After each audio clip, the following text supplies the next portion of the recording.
28 సంవత్సరాల experience evidence based గల ఆయుర్వేదిక multi speciality hospital KSSC hospital మన హైదరాబాద్ లో. ఈ సోషల్ మీడియా వచ్చిన తర్వాత ప్రతి ఒక్కరి స్టార్ మీద కూడాను what is the worth of the star అనేటువంటిది వేస్తున్నారు. నాగార్జున 3000 crores, చిరంజీవి 5000 crores, బాలకృష్ణ ఇన్ని వేల కోట్లు అన్ని వేల కోట్లు అని. What is the worth of జగత్ బాబు అంటే ఏం చెప్తారు? ఇట్స్ మై వర్త్, ఇట్స్ నాకు ఫస్ట్ ఆఫ్ ఆల్ అవన్నీ ఆ సున్నాలు, అడిషనల్ సున్నాలు, వాటి వల్ల ఏం ఉపయోగం లేదని నా ఫీలింగ్. అవి పెరిగిన కొద్దీ ఇబ్బందులే తప్ప ఎక్కువ సార్ ఈ విషయంలో ఎప్పుడు అంటాను ఇప్పుడు అంటున్నాను. నాగార్జున ఒకడు కరెక్ట్, తనకి సంపాదించడం తెలుసు, ఖర్చు పెట్టడం తెలుసు, ఎంజాయ్ చేయడం తెలుసు. ఆ డబ్బుని ఎంత ఇవ్వాలో అంత వాల్యూ ఇస్తాడు డబ్బుకి, తన టైంకి ఎంత ఇవ్వాలో దాన్ని ఇచ్చుకుంటాడు, అవతలాలకి ఎంత ఇవ్వాలో అంత ఇస్తాడు. So there is a balance. చాలా మందికి బ్యాలెన్స్ లేదు అసలు. వస్తున్నాయి బ్యాలెన్స్ లేని వాళ్ళలో మొదటి వ్యక్తి జగత్ బాబు అంటే ఏమంటారు? డబ్బుల్లోనా? డబ్బుల విషయంలో నేను జీరో అసలు. నాకు లెక్క అంటే లెక్క లేదు. కాదు, ఇన్ని సంవత్సరాల కెరీర్లో ఇంత ఇది ఉన్న తర్వాత జగత్ బాబుకు ఈ కోట్ల వర్త అయి ఉండాలి అనేటువంటిది ఈజీగా ఉండాలి, లెక్క ప్రకారం ఉండాలి. ఎందుకు లేవు? చాలా పెద్ద క్వశ్చన్ అది, ఇంపాసిబుల్ టు ఆన్సర్. కాకపోతే మిగతా వాళ్ళు అనుకున్నట్టు గ్యాంబ్లింగ్ లో పోయిందో లేకపోతే ఆడాలో ఖర్చు పెట్టి క్యాసినోలో ఆడతారని. ఆడతాను, అందరూ ఆడతారు, నేను ఆడతారని. ఎక్కువ మంది ప్యాక్ ఆట ఆడినా. క్యాసినో నాకు థ్రిల్ అది. ప్యాక్ ఆడ I'm not a gambler by nature. అంటే క్యాసినో అనేది నాకు ఒక ambience, I buy entertainment there. But అందరూ అనుకుంటున్నట్టు కోట్లు పోవటం అనేది నాన్ సెన్స్. నా ఆస్తి అక్కడ పోలా.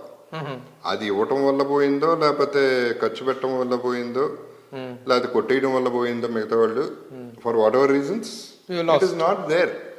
But that is not the priority నా ప్రకారం. కానీ మీరు బాగా మోసపోయారు ఒక బ్రోకర్ ద్వారానో ఒక వ్యక్తి ద్వారా? చాలా మంది ఉన్నారు, బట్ దట్ ఈస్ ఓకే. అది నార్మల్ లైఫ్. చెప్తున్నా when you are not careful about your money, automatically you lose your money, anything for that matter. అంటే దాన ధర్మాలు, వ్యసనాలు, కుటుంబ ఖర్చులు, మోసపోవటాలు, ఈ 4 విధాలుగా ఉంటాయి. సంపాదన రాక కానీ పోక కానీ, ముఖ్యంగా పోక అనేటువంటిది. మీకు ఈ 4 విధాల్లో ఏ విధంగా ఎక్కువ పోయింది? ఎక్కువ నేను లెక్క చూడలేదు ఎప్పుడు. అది అక్కడ పోయింది. ఎవరో మోసం చేశాడు అనేది అవన్నీ కరెక్ట్ కాదు, కానీ మోసం చేశాడో చేసలేదో అది మోసం అంటారో, దాన్ని వాడుకోవడం అంటారో, లేదా నీ చేతకందనం అంటారో, what ever reasons. But don't want to blame somebody. I don't want to blame somebody and it's not my priority. ఆ తలకాయ నేను పెట్టుకొని ఎందుకు ఇట్టా ఉన్నాను, ఎందుకు ఏమైంది అనేది నేను ఆలోచించు. ఎందుకంటే నాకు తెలియదు. I am, of course, I am the reason for that. But I'm not unhappy about it. ఇప్పుడు లాస్ట్ టైం నేను చెప్పాను ప్రభు నీకు, లాస్ట్ ఇయర్ ఒకటే లెక్క, నేను శాంతమైపోయినప్పుడు బ్యాంక్రప్ట్ అయినప్పుడు నాకు వచ్చిన ఆలోచన ఏంటి, 30 కోట్లు ఉంటే నేను హ్యాపీ అయిపోతా అనేది ఒక లెక్క పెట్టుకున్నాను. దానికి క్యాలిక్యులేషన్ ఉంది.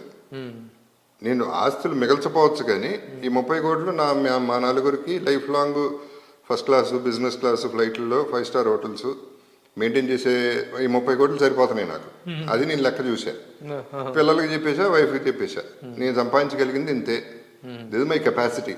పైన వస్తే బోనస్, అది ఓకే, కానీ లైఫ్ లాంగ్ మనం హ్యాపీగా ఉంటాం. ఆస్తులు మాత్రం వదులుతానికి గ్యారంటీ నేను ఇవ్వట్లా అనేది ముందే చెప్పేశా. ఎప్పుడైతే నా 30 కోట్లు లాస్ట్ ఇయర్ రిలైజ్ అయ్యా, వచ్చేసింది 30 కోట్లు, అప్పుడు ఓకే నేను అనుకున్న ఫిగర్ వచ్చేసింది కదా, ఇంకో 0 యాడ్ చేయాలి అందరిలాగా. 300 కోట్లకి వెళ్ళాను నేను. ఆ తర్వాత 3000 కోట్లు అవుతుంది, 30,000 కోట్లు అవుతుంది. ఇక దానికి unlimited. So I don't start thinking like that. 30 వచ్చేసింది కదా, ఇంకా కావాలనేది నేను ఆలోచించకుండా అనుకున్నది వచ్చింది కదా. సో అప్పుడు అనుకుంది ఇప్పుడు ఎందుకు మారాలి ఫిగర్ ఒకటి. I'm happy, done.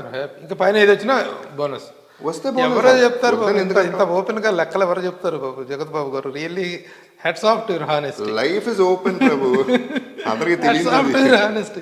ఈ పొజిషన్ లో ఉండి మీరు పోగొట్టిన వాటి పట్ల ఒక హానెస్టీగా మాట్లాడుతున్నారు. మీకు కావాల్సింది ఎంతో, నాకు ఎంత ఉంటే చాలు హ్యాపీగా ఉంటానని చెప్తున్నారు. చాలు. రియల్ హ్యాపీనెస్ కి ఇంతకు మించిన డెఫినేషన్ ఉంటుందండి. అది నిజంగా చాలు. అందరికి అర్థం కాదు ఏంటంటే 1000 కోట్లు 1,00,000 కోట్లు ఉంటే హ్యాపీ అయిపోతాం అనేది రాంగ్ కాన్సెప్ట్. అది maybe that will make you happy. ఇప్పుడు కోవిడ్ టైంలో ఎవరిని కలిసినప్పుడు అన్నారు, నేను విజయవాడ కొనేయగలనండి, ఆంధ్ర కొనేయగలను, అది ఆక్సిజన్ కొనుక్కోలేక తెచ్చిపోయాడు. ఎన్ని లక్షల కోట్లు ఉంటే ఏంటి ఉపయోగం? ఊపిరి అనేది అన్నిటికంటే మోస్ట్ వాల్యుబుల్. నేను అదే అంటాను, అందరూ నాది నాది నాది అని పడి వస్తున్నారు. ఊపిరి కూడా నాది అని పీల్చి వదలకుండా పట్టుకుని కూర్చోండి, ఉక్కిరి బిక్కిరే చచ్చిపోతారు.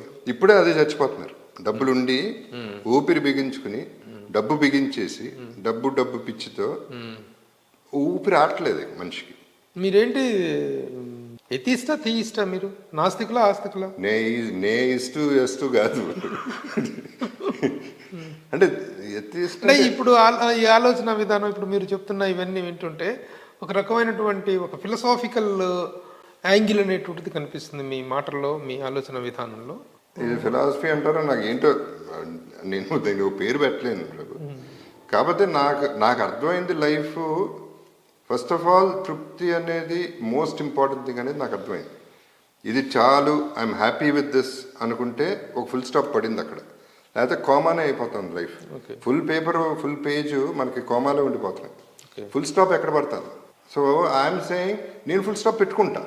నాకు when you not desiring, when you're not dying for something, నాకు అది కావాలి ఇది కావాలి ఇది లేదు అది లేదని పడి చేస్తామంటే పాకులాడుతూనే ఉంటాం. ఏదో పరిగెట్టి పాలు తాకంటే నిలబడి నీళ్లు తాగడం, ఆ టైప్లో నేను నిలబడి నీళ్ళు తాగుతాను. I like to be that than running after things, begging people. And ఎప్పుడు చెయ్య ఇట్లా ఉండాలి కానీ ఎప్పుడు ఇట్లా ఉండకూడదు. పుచ్చుకునేటప్పుడు ఓకే, అడుక్కోకుండా ఉండాలి. ఆ పరిస్థితి అయితే తెచ్చుకోకూడదు, కరెక్టే. ఆ పరిస్థితికి వెళ్ళినండి, ఆ పరిస్థితి కూడా చూసినండి, కానీ అడుక్కోకుండా మళ్ళీ లక్కీగా ఎలా కుదిరిందో. ఇప్పుడు దానికి ఏమంటావు నువ్వు? నేను ఎట్లా మళ్ళీ వెనక్కి వచ్చాను? అయిపోయినాండి, కంప్లీట్గా అయిపోయినాండి. లిటరల్గా సినిమా లేదు. చెప్పాను అంతకుముందు కూడా, 2 ఫోన్లు చేతిలో పట్టుకుని ఎవడన్నా ఫోన్ చేస్తే బాగుండని వెయిట్ చేసిన రోజులు ఉన్నాయి. అక్కడ నుంచి టర్న్ చేస్తే రివర్స్లో వచ్చింది కదా మొత్తం మళ్ళీ వచ్చింది. సో ఎలా వచ్చింది? Because I was satisfied. ఇంత వస్తే చాలా అనుకున్నా కాబట్టి, అండ్ ఇస్తేనే వస్తుంది. అండ్ టెల్లింగ్ లిటరలీ వాళ్ళ రాజమౌళి గారి ఫ్యామిలీ తీసుకుంటే ఆస్కార్ వచ్చినా ఇంకోటి వచ్చినా సినిమాలు తీయటం ఒక ఎత్తు అయితే, వాళ్ళు తీసిన పద్ధతి, వాళ్ళు తీసిన క్రియేటివిటీ, వాళ్ళు తీసిన గొప్ప సినిమాలు అన్నీ ఒకటైతే, వాళ్ళు ఏదైతే నేచర్కి ఇచ్చారో అది వెనక్కి వస్తుంది. వాళ్ళకి ప్రేమ, ప్యాషన్, ఒక భక్తి, ఒక యోగి లాంటి వాళ్ళు వీళ్ళందరూ. వాళ్ళు చెక్కుతున్నారు ఒక deep, I would say they're celebrating life. ఆ సెలబ్రేషన్ బయటకు వస్తాం, ఆ సెలబ్రేషన్ వెనక్కి వస్తుంది వాళ్ళకి. It is not just the work, it is the character of the human being. అవన్నీ కూడా బాగా హెల్ప్ అవుతుంది. I'm saying these are much more important than the money you're getting. Money will follow, that is what I'm saying. నాకు money తక్కువ అవ్వదు ఎప్పుడు, నేను ఎంత ఖర్చు పెట్టినా నాకు వెనక్కి వస్తుంది. సర్వైవల్గా వెనక్కి వస్తుంది.